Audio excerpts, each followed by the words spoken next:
Hello, everyone! This is a video presentation from 5 groups. The urban-rural educational gap in China reveals significant inequalities. Rural children often lack the resources and opportunities available to their urban peers. This gap has deep historical and systemic causes.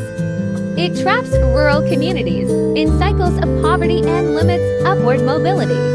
This study explores the main factors driving this disparity. It also examines how the gap affects children's rights and worsens social inequality. The research focuses on specific regions and adopts a quantitative approach. Its goal is to offer practical solutions for closing the gap. Ultimately, it seeks to promote equal opportunities for all children. Education is a basic right of every child, but in China, the education gap between urban and rural areas is still serious.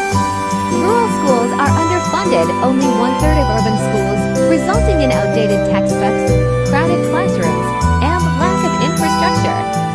In addition, nearly 40% of rural teachers lack qualifications, and teaching quality is difficult to guarantee.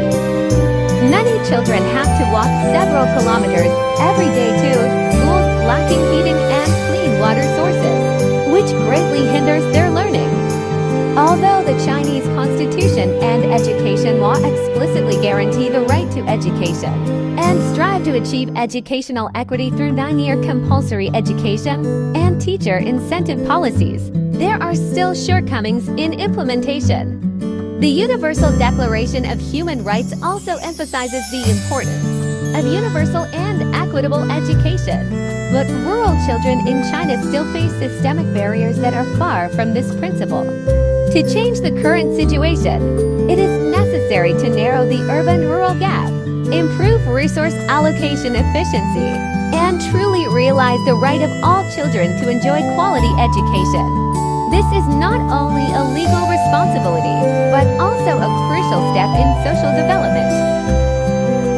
Through the compulsory education law, the outline of the national medium and long-term education reform and development plan, and the abolition of the registered residence registration restrictions on the education of migrant children, we learned that China's compulsory education law was first promulgated in 1986 and revised in 2006. This law guarantees that every child aged 6 to 15 receives 9 years of free education, ensuring equal access to education regardless of their background.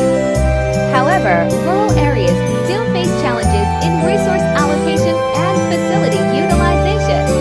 On this basis, the National Medium and Long-Term Education Reform Plan outlined 2010 to 2020 aims to narrow the urban-rural education gap by improving rural schools, teacher recruitment, and infrastructure. Although progress has been made, the implementation situation in different regions is still inconsistent. Since 2014, pilot projects have begun to lift household registration restrictions and allow migrant children to receive urban public education. However, issues such as crowded classrooms and a large number of documents still limit equal access to education. Although progress has been made in these efforts, further measures are still needed to ensure that every child in China has equal access to quality education.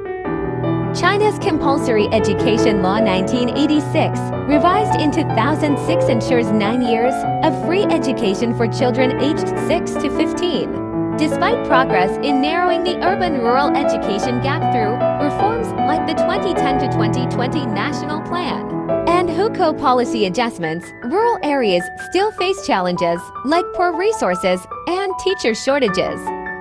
Migrant children's access to urban schools has improved since 2014, but overcrowding and administrative barriers persist.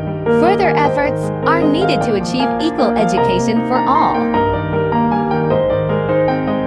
Education is the foundation of any society, but the gap between urban and rural China poses a major challenge to achieving equity and inclusion.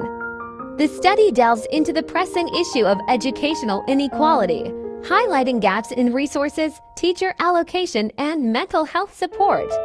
Rural schools often face problems such as outdated infrastructure, limited access to digital tools, and inadequate teacher incentives. At the same time, urban students benefit from state-of-the-art facilities, extracurricular activities opportunities, and better support systems. The proposed solutions emphasize targeted resource allocation, optimized teacher allocation, and integration of digital education. Initiatives such as building 5G networks in rural areas, strengthening home and community learning, and building mental health systems aim to bridge this gap. Long-term strategies, including annual monitoring and intergovernmental cooperation, are essential to sustain progress. While parents, teachers, and policymakers come together to create opportunities for all, this study calls for collective action to ensure rural students have the same chance to succeed. Ultimately, promoting equity in education is about more than equity. It's about unleashing the potential of every child, empowering communities, and securing the future of nations. Thank you for watching.